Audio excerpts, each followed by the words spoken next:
get up and get it together. Knew one day it would be better. No, I can't struggle forever.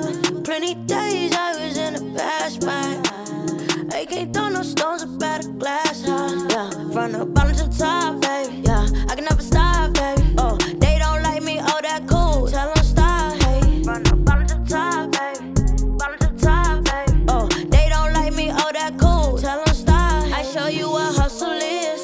Yeah, make it to places you never did.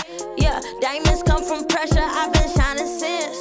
Oh, I had to pick up the pieces. I couldn't settle with decent. I'm bringing sand to the beaches. I went through hell for a reason. You are tuning in to Front and Bottom to the Top with your girl, Princess with the Real. And you already know I don't do no small talk, but I am going to sip this blissfully drunk cocktail. But we're finna jump right on into this story. I'm going to let my guest introduce himself, and I'm finna get all up in his business. So tell the people who you are. Yeah, man, it's your boy, man, Rag, man. You know me, Solid Fan Rag, you know what I'm saying, Rag at Dawn. You know Okay, so I want to get all up into your business. So I'm going to start with your childhood. First off, did you grow up in a single-parent household, or did you have both of your parents? Nah, yeah, I had both of my parents. Both of your parents? Yeah. So how was life growing up in your earlier days, as far back as you can remember? You know, just like everybody else, you know, same. You know, I had a mother and a father, and, you know what I'm saying, they were street parents, and then they got their mind right, you know what I'm saying, later on in life to, you know what I'm saying, get us out the streets, me and my brother, you know what I'm saying. And so how was it growing up with street parents? And when you say street parents, everybody don't know what street parents mean. So what you mean when you say street parents? In my household, it was about the game of life, you know what I'm saying. Everything was, you know what I'm saying, what's going to happen outside your door, be prepared for it, you know what I'm saying. And I'm not making it seem like I had gangster parents, but they was in the streets, so they knew a little something. So it was basically like we just had to listen to them, and whatever they taught us, you know what I'm saying, we took it and ran with it, you know what I mean? We just jumped. So now how was you as a kid though? Growing up with street parents, like how was you as a kid? I ain't gonna cap, I was bad as hell. And at an early age, you was bad as hell? I was always known for being bad since birth, you know what I'm saying? But I was smart. So let's talk though. about elementary school. Elementary school, was you bad then? I was smart and bad. Okay, so look, you was smart and bad. How was you smart and bad? Cause you know what I'm saying, I did my work. I just was getting into trouble, you know what I'm saying? I passed my tests, you know what I'm saying, and studied and did my homework. I just was getting into trouble. So good grades, what kind of trouble was you getting into? Like, man, all type of, man, you know, fights and stealing and robbing and, you know. So was you starting and stuff, or was like people bothering you? Nah, I wasn't. You said nah real fast. Yeah, I wasn't starting nothing with nobody. It was mostly like, you know, if I'm running with my partners and they pop off something, I'm usually backing them up with it. But, you know, I ain't bothering nobody. You know, they had to bother me to really get me out of my character, you know what I'm saying? Because I always knew I was going to be a businessman in the start, so I was trying to separate myself when I was in the ghetto, in the hood. You know, I was trying to separate myself from that, not every day we doing bad stuff, you know what I'm saying? So my partners didn't think about school, I was. Okay, and now was your brother older than you or younger than you? Yeah, he was older than me. He was older? Yeah. Was he setting good examples, or was you rolling with him getting in trouble with him? Man, I mean, yeah and no. You know what I'm saying? He taught me how to survive, but, you know, he was doing this little thing. You know, my brother ended up doing 10 years of his life, you know what I'm saying, for the life he was living. But And how old were you when he went away? I was like 15. 15. Yeah. So, okay, so coming up, you was already bad, like in elementary school is what I'm taking is. You was bad.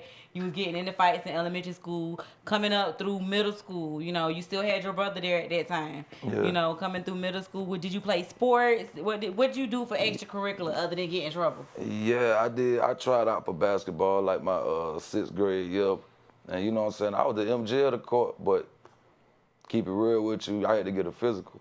And when I went to get the physical, me being so tall, they was like my knees wouldn't last me 2 years. Like they was telling me that my knees would give out on me if I try to succeed in basketball, you know, and all that. So my coach was mad about that, you know what I'm saying? And me being tall, I wasn't no dunker. I had a shot, you know what I'm saying? But I just went back to the streets. So did you enjoy playing ball? Yeah, that was my thing. So what did that do for you and your spirits when you found out, you know, this news from the doctor? It was like, you know what I'm saying? Everybody wanted to be MJ in my city of Savannah, you know, but What they told me, I ain't gonna be no good in basketball. I just went back to what I knew. You know what I'm saying? Back to the streets and back to music. And then when you talk about your city, I want the people to understand your city and how because when you say your city, you know, people in Atlanta, their city is different from your city. Yeah. So talk about your city a little bit, you know, the upbringing, the things that you had around in the city locally. Well, you know, I'm from Savannah, Georgia. You know, that's the bottom of Georgia, Chatham County. And, I mean, like, it's mostly like any other city, but we small.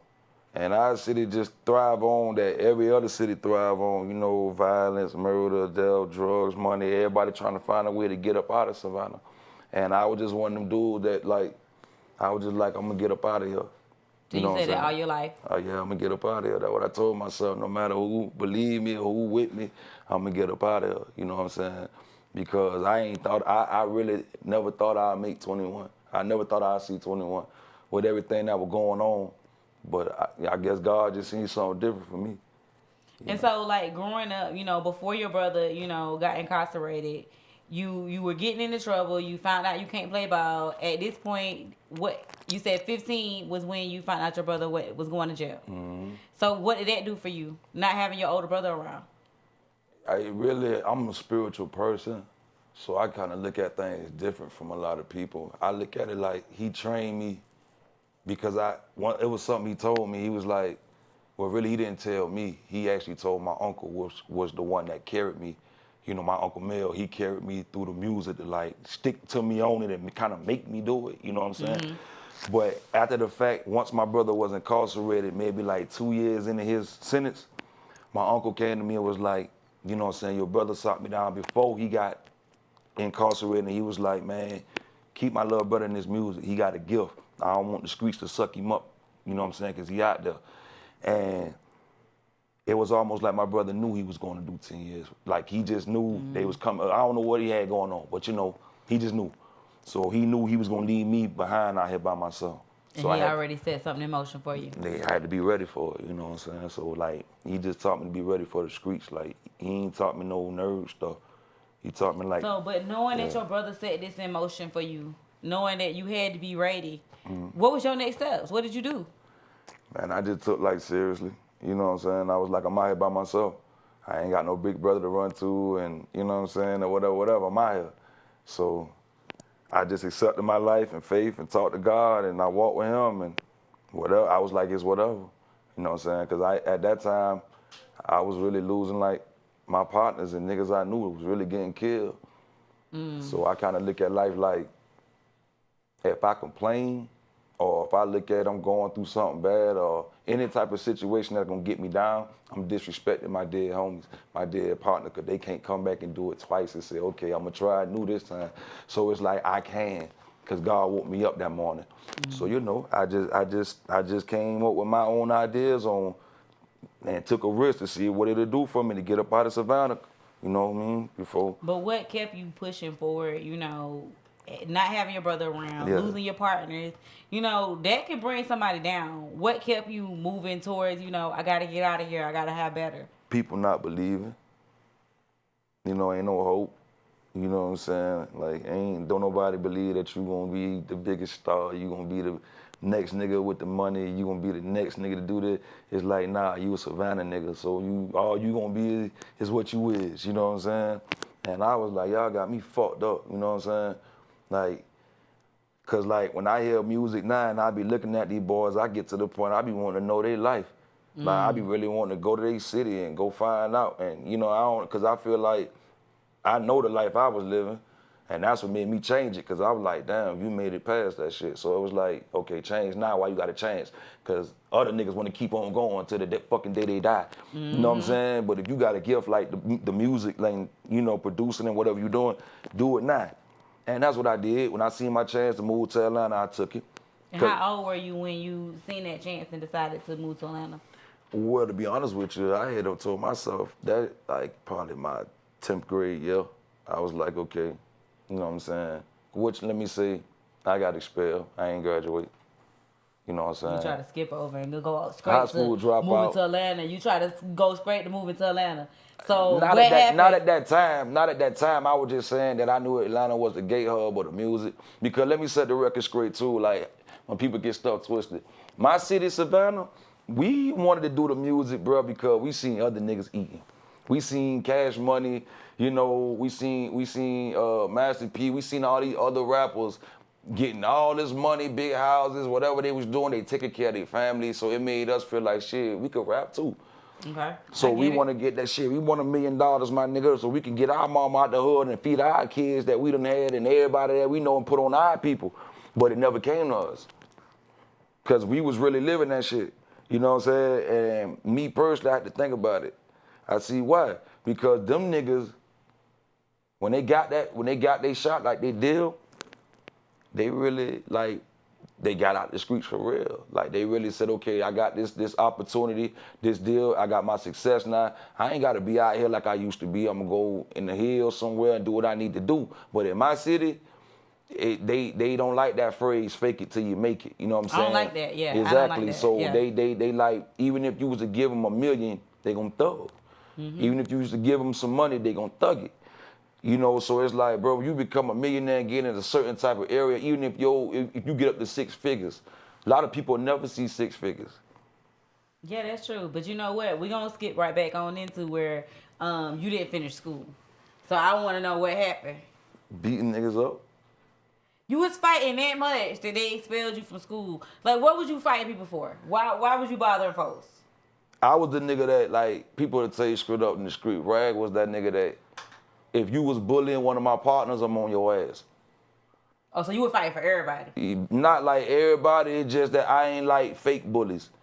If that's what you is, and I can see, I had a guilt that could tell fake from real, and I could tell when niggas really living like that, and when niggas just putting on. And if you was a nigga putting on, and let's just say you ain't fucking with me, but you fucking with one of my partners, or even if it's a nigga I don't know, because you know every school got their nerds, but he a cool nerd out the hood, and you fucking with that man and talking about lunch money and all this shit, now we on your ass.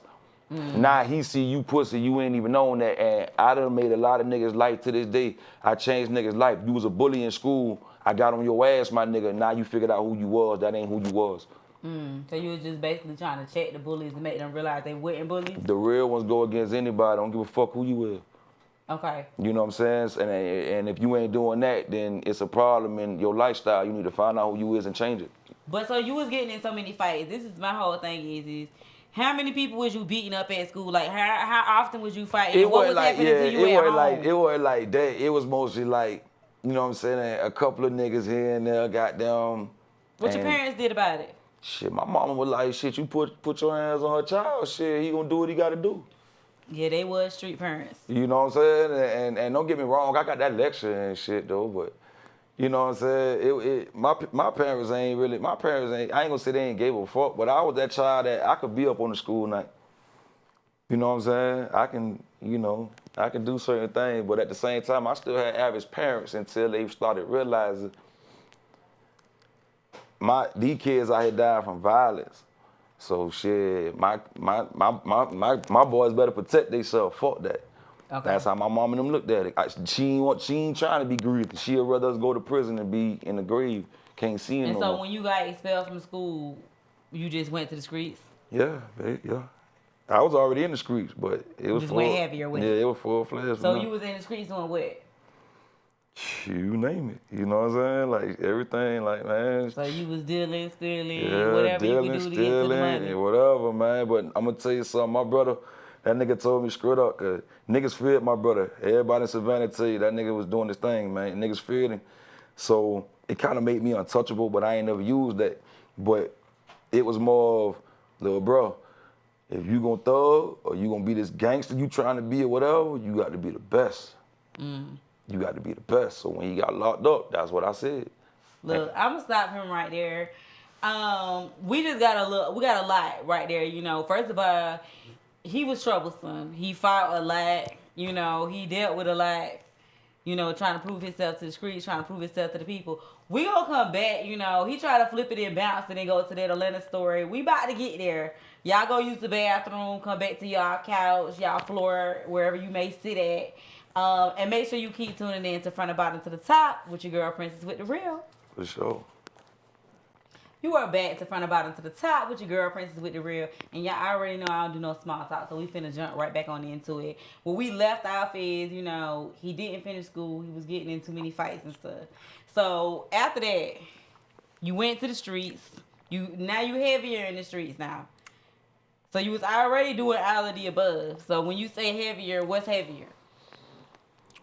I mean, took over. You know what I'm saying? Like I said, if my brother went in, he was like, man, be the best, whatever you doing. So I'm like, I'm thugging. So I'm be the top dog, you know what I'm saying? But I thought he wanted you to be a rapper. But that, I mean, at the same time, that was like, you got to worry about, you know, Savannah at that time, it was like something like Compton. You know what I'm saying? It was something like, you know, Miami, Little Haiti, something like, because like you knew people was gonna die that day. You know, a lot of people ain't familiar with my city, but that's what was going on. They called it a wave. And it got to the point where my mama would wake up and be like, well, I wonder how many gonna die today? Because it'll be 6 today, 8 tomorrow, 12 today, weekend, they like 13 shot, and it was just going crazy. And I'm like, damn. Okay, but other than killing folks and stuff and, you know, fighting folks and stuff like that, what else was there to do in Savannah? Get you some money, man. You know what I'm saying? And if you ain't, you know, either get you a job. If that ain't working, you know what I'm saying? You know, hit the trap, make it happen. You know what I'm saying? Get the trap, jump out here, see where it takes you. What did y'all do, like, when it came to having a good time? Oh, shit, we hit the club, man. You know what I'm saying? Back then, when I was young, though, we had the skating ring. We had one little skating ring down there. You know what I'm saying? And we used to go skating. Okay, then, so you a skater? Yeah, it used to be. Let me see. They tore it down. Can't skate no more? I mean, they ain't tore it down, but they changed it. Yeah, I still got it. I ain't never lost it. Okay. Yeah, you know. Okay. But you know, yeah, they changed the skating ring up. They made it a indoor soccer gym now. So when y'all was young, you used to go skating and stuff? Yeah. Probably used to get in trouble at the skating ring too, but you was there. Every now and then, you know, we used to just do our little routine, something like how T.I. and them did on ATL. We had our little groups and we had our own skates and all, but we was like you know what I'm saying? We was a little different. We ain't had just regular skates. We had the Jordans with the skates mounted on them. We do stuff like that. So y'all still trying to be hood while y'all skating? Yeah, you know what I'm saying? We was on the next level with it. Yeah. Okay, so y'all got y'all skates specially made if y'all had the J's with the, okay. Yeah. So y'all had somebody out here putting wheels on y'all sneakers? We had a little shop that did it. Yeah, a little shop that did it. Everybody take their shoes up there, whatever shoe you wanted to wear. Some had Timberland, some, you know, and they just put the skate on the bottom of it. Oh, wow. Mm-hmm. So y'all was really skating out here in style for real. Yeah, I mean, you know, that was the thing at the time, But once they took it, then changed it all up, then it changed over to the club scene. Okay, so the club scenes, you know, what age was you when you first started going into the club scenes? Like 17. 17? Yeah. Okay. So just talk about some of your experiences in the club scenes in Savannah. I mean, you know, at that time, man, it's just like a family reunion. You see everybody that you know in the city, we balling out, spending money. Sometimes they had shows going on, people performing. You know, sometimes you go just to jam to the music, come out. But, you know, that, for me, I was a rapper, so I knew I was gonna need that scene anyway, trying to get on the stage and stuff. With being a rapper and stuff, did you meet, like, other celebrities, you know, coming down to Savannah and stuff? Did you interact with those kind of people? And if so, like, name some of those people that you've interacted with that you feel like impacted you. I was stubborn. I was a real stubborn rapper. I ain't care for nobody. They wasn't in Savannah, but I will say this, like, back in the day, we had a little club for the teenagers, and it was called Teasers, you know, and it was a contest that they did, and they had like maybe about 11 artists or something, and, you know, honest God truth, you know what I'm saying, out of them 11 people, I knocked everybody out the box, you know what I'm saying, I was number one. Well, the prize was to open up for Bootsy, you know what I'm saying, back when Trill Fam first started, with Webby and all them, like, first started, you know what I'm saying, and I got to open up for him, you know, and I looked at that like, okay, I can, if I can get on the stage and do some things with this man, you know what I'm saying, I can go further than what I'm doing. And I didn't realize, like, that was one of his first checks that night, that they paid him, you know what I'm saying, I think it was like $10,000 or something, that night, you know what I'm saying? And that's what kind of made me kind of start really taking it serious. Like, okay. If I can do this, I can do something else. Yeah, I can do something else besides just in the streets thugging and really going hard. Because it was a hobby at the moment. Okay, but so you said rapping was the hobby. The streets was real life for you, and rapping was just your hobby. Yeah. So after you performed with Bootsy, you say you wanted to take it serious. And I just want to understand, when you say take it serious, did you mean you gonna just strictly do the music, or you were just gonna just back up from the streets a little bit? Because taking it serious means all hands on deck in there. Was you all on deck? I ain't had no backing, like, you know what I'm saying? Like, no real money behind me. So I had to get the money somehow and put it behind myself. You know what I'm saying? That's Which what I means you were still in the streets. Yeah, you can say that. So you was using the street money to help fund your career. Yeah, basically. I ain't had no choice. You know what I'm saying? If I ain't had no job at the time or something, you know what I'm saying? But so how was you juggling this? How was you juggling, being in the streets? Because the streets is a full-time job. So how was you juggling, being in the streets, getting to the studio, doing everything you need to do for your career? I mean, shit, you got your times where if you got a job, you go work them hours. When you get off, you go to the studio. You know what I'm saying? You trapping, you hustling, they come to you. You know what I'm saying? While you in the studio or while you at your job, you gonna make it happen some way, somehow. Okay, so you just trapped wherever you was at. Yeah, basically. Okay. Yeah. Okay. Got to. And so you did this in Savannah, and to what age was you when you moved away from Savannah? You know what I'm saying? Put it like this, I came up here in 2003. You know what I'm saying? I'm 37 years old right now. So, it was a lot going on at that moment that told me, boy, it's just time to leave. Because I was spreading my wings, but I was still around the loss. And what I mean by the loss is I got a plan and a vision that I feel like gonna take me far. Mm-hmm. And I'm a people person. I don't feel life, but I was around people who didn't see nothing past Savannah. They were sucking out your energy. Yeah, they were stuck there in that city like they love it. Mm-hmm. And I'm like, man, this ain't it. And I'm watching other people live life and have all this stuff going on. So I say, man, I gotta go, So when I saw my opportunity, how did everybody feel about that? You just leaving the city? They mad at me to this day. I got family members and all that I don't fell out with. Like I got a family member I fell out with now that brought me up here. That really got me, to meet all the stars and put me around certain stuff. We no longer talking. But how do you feel about that, knowing that you trying to come up, but you losing people on your come up? How does that make you feel? It hurt, because I'm a Cancer. It hurt, but I was taught, man, some things you just gotta let go. Like, don't let nothing hold you back. Like, you just gotta let it go. And that's why you just decided, I'm going to do this, regardless of how anybody feel about it. Regardless. I'm going to make this move. Regardless, And now, when you made this move to Atlanta, did you have people here? A few. You had a few people here? Yeah, but it wasn't like I had linked up with them or rip and needed them. Like, I came up here not really knowing nobody. And so what was that transition like for you? I mean, I'm a stand-up guy. Like, I ain't the hardest man out here. I ain't the toughest, none of that. I just don't fear nothing. I feel like if it's gonna happen, it's gonna happen. So I moved to Adamsville. You know what I'm saying? I came to Adamsville. You know what I'm saying? Found me a little house, and the neighborhood took to me like soon as I got in. It wasn't no territorial thing and none of that.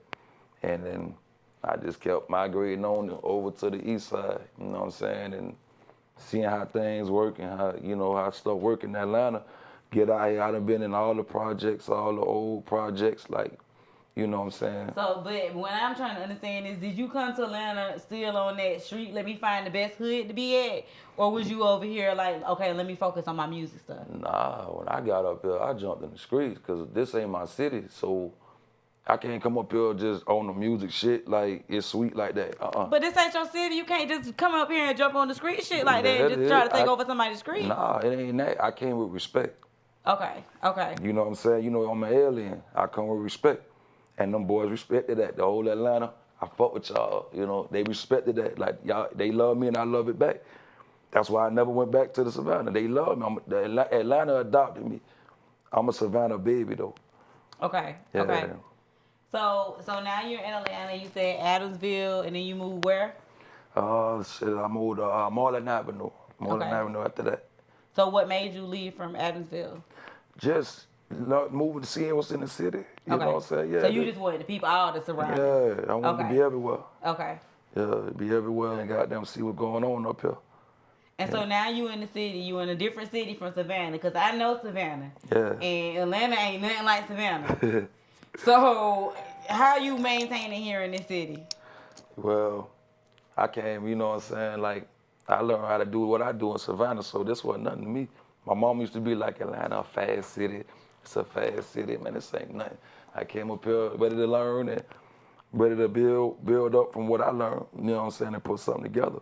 So, you know, I had a few jobs up here, did a few things up here. You know what I'm saying? My dad taught me how to stay above water if you can't stay on the surfboard. Look, I'm going to stop you there. We finna go to break. We finna pay some bills. We'll be right back to front of bottom to the top. Y'all make sure y'all come right back with me to front of bottom to the top. We'll be back. We are back. I am your girlfriend with the real, and this is from the bottom to the top, baby. I'm getting all up in through rag business. We left off at, you know, he here in Atlanta, he moving around, he trying to peep out the city. So we finna jump right back on into it. So, you know, that drink was good, wasn't it? That shit good as hell. That blissful drug. Mm-hmm. Okay, so now you in the city, you moving around, you learning the streets, but you still working on your music? Yeah, oh yeah. Okay. Yeah. So what's going on with the music stuff? Because I done heard the street stuff here now. What's going on with the music stuff when you came to me? I mean, the music always been there. It always been there, but It you be know, in the background though. Yeah, I gotta survive, and that's how I was always taught and raised. Like, even though I'm doing the music, I gotta know what's going on around me. I gotta know what's going on over here. Like, I'm not from Atlanta, and I'm the type of person I want to know what's happening. I watch the news. I be up 5, 6 in the morning to see what happened in the news, cause I ain't from here. I know what's happening in Savannah. But do you got to be in the streets to know what's happening? Yeah. You do? Yeah. Okay. Got to. So you want to know what's happening in the street world, in the politic world, and all of that? Yeah. All that. I seen a lot. But so if you so focusing on, you know, everything that's going on, how was you focusing on your career and everything? You just made time for it. You know what I'm saying? You just made time for it. That shit don't cloud your mind, like seeing all of the bad shit, you know, watching everything that's going on, and it's a lot of negative stuff going on. If it ain't happening in Savannah, it'll probably be a different story. But all this shit done happened in Savannah, so it's just a bigger city for me. So this wasn't nothing. Oh, so it's nothing new to you. Yeah, it ain't nothing. You know, I go everywhere I done live. Them boys salute. Them boys respect me. Like, I ain't had no problems in Atlanta. Like, everything good. And so moving to Atlanta, you know, not really having people here, you know, trying to set up shop as far as the street stuff and all of that. As far as maintaining, living, you know, how was your living conditions when you first came up here? Lovely. Lovely. Mm-hmm.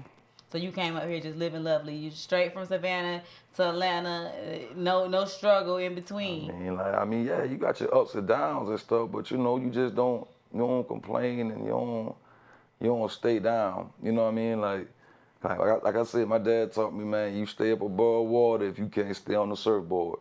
You know what I'm saying? So I always made sure my bills gonna be paid. I got some money in my pocket. I can eat. I got a whip, because in Atlanta, you got to have a car. So, you know what I'm saying? I just try to make sure whatever I'm doing, I got that taken care of. Okay, so I'm hearing a lot of the ups, and, you know, I'm hearing a lot of the strength. Yeah. I want to hear some of them downs and some of that pain that you felt throughout your life. Because I know it ain't all glory. Yeah, it's a lot of pain. You know what I'm saying? Like, shit, you got, man, shootouts, man, losing partners, man, family members. Seeing a lot of that, and especially when you trying to get away from it. I ain't never been that person that, like, no old dog. You know what I'm saying? Like, no, just thrive 24/7 on the fuckery. Never. It's just that the fuckery always got put around me. You know what I'm saying? Mm-hmm. And I was always on my block, like, bro, I'm smarter than this. You know what I'm saying? I could do other shit. And nobody else felt like they could do nothing else. We had to get us some dope, you know what I'm saying? We had to goddamn keep us some weed and keep us scrapping. Whatever was going on, and I said, man, it's life bigger than this. And I set a goal. I said, I want to see California. Because I felt like that's a whole place on the other side of the earth, like a lot of us would never get to. Mm-hmm. And I finally got out there, you know what I'm saying? I got out there, and that changed my life. To see something different. Then I came back. Like, everything over here can't stop me. And so this is something that you wanted to do. How did you make it happen? Actually, my wife, goddamn, it was a situation out there in California. And I actually, at the moment, at that time, I had a little money, but not enough to make that fucking West Coast trip. You feel what I'm saying? She pull some strings, and she connected. She called some people, and before I knew it, she had the plane ticket. Like, you know what I'm saying? You going? So I'm like, okay, cool. So I went out to Oakland. You know what I'm saying? And met some good people out there. Did a few shows, made some money, and I stayed out there for like 2 weeks. Yeah, like 2 weeks, and then I came back, and it been on ever since. And so when you came back, you say it's been on ever since. Did things elevate for your career and you got out the streets a little bit more? I'm trying to understand. I never leave the streets. Okay, that's what I wanted to understand. Yeah, I never leave the streets. Like I promise you, like $1 million, I can go back to the streets. Cause a nigga walk around with money in my pocket. It's just that people know I don't bother nobody. So I don't care what you want. If you cross my line, I will sacrifice everything. But in order to, succeed in your career, you don't feel like, you may need to fall back from the streets? It's necessarily not even that, because the streets is the streets. You know what I'm saying? I got to get in my car. I got to go to the store. I got to go to the mall. I got to go to the studio. I got to go to my partner house. I mean, you got to go through the streets, but you don't got to be in the streets. That's basically what it is. That's basically what it is. If I'm doing my thing, I got to go drop this play off. I got to go to the, you know what I'm saying? And rap, you got a show tonight. Okay, cool. I got to go do this show. Now I'm in the club with a bunch of street people. You feel what I'm saying? Like, everybody know I smoke a lot, so it's just a lot that come with this. So it's like me being grown up. I'm not necessarily like that nigga standing on the corner no more. Let me say that. I ain't outside on the corner, but I move through the streets, you know what I'm saying, a certain way, and I'm just good at that. But so I know I've seen you, doing like films and stuff like that. Yeah. So with that, and I want you to talk about that a little bit too, some of that stuff that you're involved in. Yeah. But with doing all of that kind of stuff, you're getting a bigger name out here. Yeah. So, and that's when I say, do you feel like, it's gonna be a point where you need to fall back from the streets? Because the bigger name you get out here, the streets ain't gonna love it as much. Yeah, I am that type of dude. Like once you get to that status, it ain't no reason to be out here in the streets. Unless you just hollering at folks and, you know what I'm saying, riding through the city other than that. But as far as like really hands-on playing out here, hell nah. You know what I'm saying? I'm really a family man, you know what I'm saying? Like I really be around my kids and my nieces and nephews, and I do family things because now that I'm at that age, I know what I used to do and what I've been through. So God just, you know what I'm saying, was like, bro, you know what time it is, you know what I'm saying? Ain't nothing wrong with being a family man. Mm-hmm. And that's what I did. But I'm still capable of being. It's good. It's fine. Yeah, so, you can have a little street in you when you need to pull it out, but just don't be out there in them streets. Yeah, ain't 24/7. Okay. You know what I'm saying? Okay, and with that being said, I want to get off of the street shit for a little minute and talk about you as a businessman and all the avenues, all the connections that you're making here since you've been in Atlanta. Talk about some of those connections, some of the things you went through. Because I know, I'm not with telling nobody's story. Yeah. But I know you had a situation in the music industry too. So I want you to tell what you want to tell in regards to that situation. My testimony, man, the streets really, that's what taught me business. The streets was my calculator because I got it, like I said, I got expelled from school, man. You know what I'm saying? I was that nigga skip school. And then when I come in, I'm passing tests. So my teacher's like, nigga, you wasn't here for the whole semester. How the hell you just passed the test? It was a gift. But I had to learn in the streets, you know what I'm saying? You got to do your own business. You got to learn your own business if ain't nobody teaching it to you. Because you gotta have that money to pay for everything, you know what I'm saying? You got to, once you paying for air and insurance, it don't get no bigger than that. So you got to have that money. And that's what taught me how to, generate money and stuff. So I started using my talents. Whatever I'm doing, I can sell. So if I'm making beats, I can sell that. People need beats. We got 1 million rappers. If it's fire, they'll buy it. Bam, got that. If I open up a studio, people need to record. Bam, charge them boy $35 an hour, you know what I'm saying, 2 hour minimum. You know how that go. Bam, running that like that, you know what I'm saying? And it started generating income. It's all about what you do with the money. Ain't about how much you make, you know what I'm saying? I could stack or either blow it or however it go, but I just learned that I ain't had no backing. I ain't had nobody behind me. And so I started taking my money and putting it behind me, buying equipment, you know what I'm saying? All type of stuff like that, microphones, cords, programs, marketing, promotion, whatever it took, you know. So you was buying everything to, you know, build up your career, help your career to elevate the way it needs to elevate. Yeah. Now, how many hours was you putting into this, you know, trying to get things off of the ground?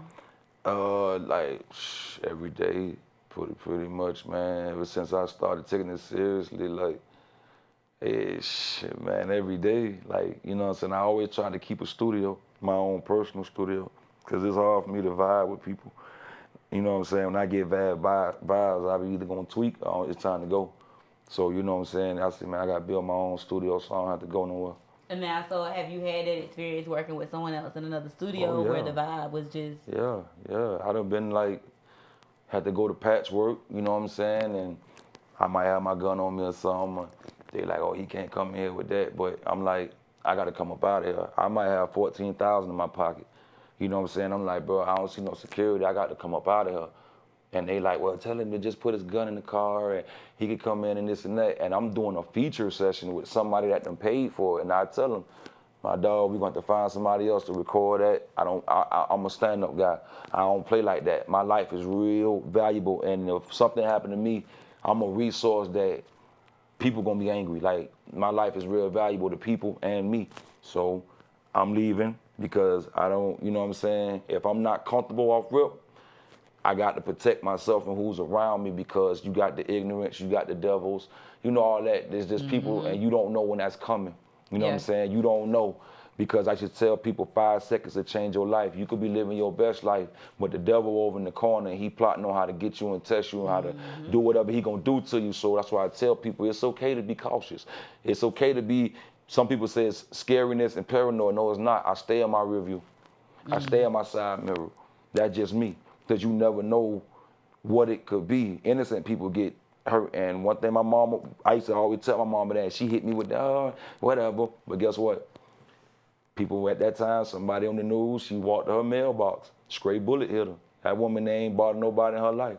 So now my mama see, damn, you ain't gotta be doing nothing. Yeah, bullet ain't got no name on it. So now she see like, okay, I see what my boy's talking about. So she kind of gave us a little more lead with her. Thug it a little more, but just take care of yourself. Your ass go to prison, you on your own, and all that good lecture, you know. So now, building your own studio, having your own studio, after having those experiences, it kind of puts you in a box of, you know, I don't even want to fool with people like that. I'd rather build my own stuff. So when it comes to working with other people, who are some people that you work with that you feel like have made an impact in your life? I mean, I'm honestly say, man, I was part of the 1017 camp, you know what I'm saying, background-wise, you know what I mean? And I met a few people through to my cousin that I said I no longer just, you know, talk to. But, you know, he when I moved up here, he had a situation with Gucci and, you know, a few other folks, and he was like, man, I need to get you with these folks. And I ended up meeting people out of his camp, you know, and we had a good run, you know what I'm saying? We ran for like 7 years, and you know how business shit mess up things, man, if you ain't got shit understood. And that changed the whole outlook and stuff. And like I said, man, I was always a street nigga, man. Ended up doing some business with my nigga goddamn Mojo, SYS, Sign Yourself, salute. Shout out to Fortray. You know what I'm saying? I got with them boys for a second. And when it came to them, like, it was no disrespect. Like, it wasn't like, oh, I don't fuck these niggas no more, I don't like these niggas, and none of that shit like that. It was that they taught me to be my own boss. Mojo taught me to be my own boss, you know what I'm saying? Little nigga, you getting money, you know, you doing your thing, you need to goddamn start your own shit, bro, and just take care and do what you doing. And that's you know what I'm saying, why I kind of not with Sign Yourself. It's not that we ain't cool or none of that. Everything, salute, everything Gucci. I just decided to start my own thing, you know what I'm saying? To do it on your own. Yeah. Okay, and now how does it feel now doing it on your own? It was the best move I could have made. You know, I got all access to what I want to do. I do what I want to do. I ain't got to go to no nigga and be like, what you think about this, or put this out, or nah, I'm making all calls, all shots, you know what I'm saying? And so with that being said, you know, with the story and everything that you've been through in life, the experiences that you've had, if you had to speak to, you know, younger people who are coming up in the game, who watching some of the stuff that you went through and think that shit cool or feel like they should, you know, walk a certain way of life, what would you say to them? Well, you know, first of all, the kids love me. All the youngsters, they love me because I don't turn my back on them, and I know they us as grown folks, they kind of make us mad because we look at them as when we was young, and we know if they knew what we know now, they'd be powerful. But they looking at what's selling. You know what I'm saying? The clout and the attention. And I tell them, like, I wish I would have went to school now. Of course, we all, you know, now, you know what I'm saying? I just wish I would have took college a little further. I could have had me an audio engineering degree, being a, you know, engineer and producer and all that stuff. But I learned everything later and in life. So I tell all these kids, man, like, go to school, get that paperwork up under your belt. So that way they can't deny you about nothing. They can't stop nothing you doing or nothing you saying. You know what I'm saying? See, me, I was always verbal, word of the mouth. My brain told me I was gonna make this money, and my brain told me I was gonna do this, but now I know I should have went to school. Now I know I should have learned to people and talked to people and, you know, stuff like that. But, you know, I'm just utilizing what I learned and work with it now and use it now, you know. Okay. And with that being said, I want you to tell the people where they can find you at, not just you to keep up with your journey, but your music, all the platforms that you're on. Yeah. I just dropped a mixtape, man. It's on mymixtape.com, man. Never Mob for Death, man. Hosted by my dog, DJ More the Mob, man. You know what I'm saying? And, like, DJ More the Mob, he threw me a lifeline. You know what I'm saying? All his music got rag on it somewhere. You know what I'm saying? I got my own YouTube page, my own YouTube channel. You know, of course, I'm on Instagram. Of course, I'm on Facebook. I'm on Loom.com. I got every platform, man, but most of the thing, you know, we on Instagram right now. That's where I do a lot of my business. I make a lot of my money off Instagram, and you can find me at solid_rag, RAG, rag_family. That's on Instagram, man, you know what I'm saying? Working my moves on that. And of course, it's the same thing for my YouTube channel, you know, and I'm just strictly working, man, you know what I'm saying? They can find me, man. I ain't hard to find, man. There's only one rag. You know what I'm saying? You can type in RAG and my name will pop up without even typing in my whole name. So, you know, I just been doing so much till I'm finally being recognized and finally being noticed. That, you know. Well, I appreciate you for coming out and telling your story today, because I know it's going to inspire and motivate other people, seeing that the things that you went through in life, you know, you from the streets, you know, you grew up in the streets, but you're trying to change things, you're trying to make an impact in your life, you're a family man, and that's what people need to see, that growth and that change. So I appreciate you, and I appreciate everybody for tuning in today to Front of Bottom to the Top. I am your girl, Princess with the Real, and we are signing out. I'll see you guys next week. Yeah, I done been down before. I had to get up and get it together. Knew one day it would be better.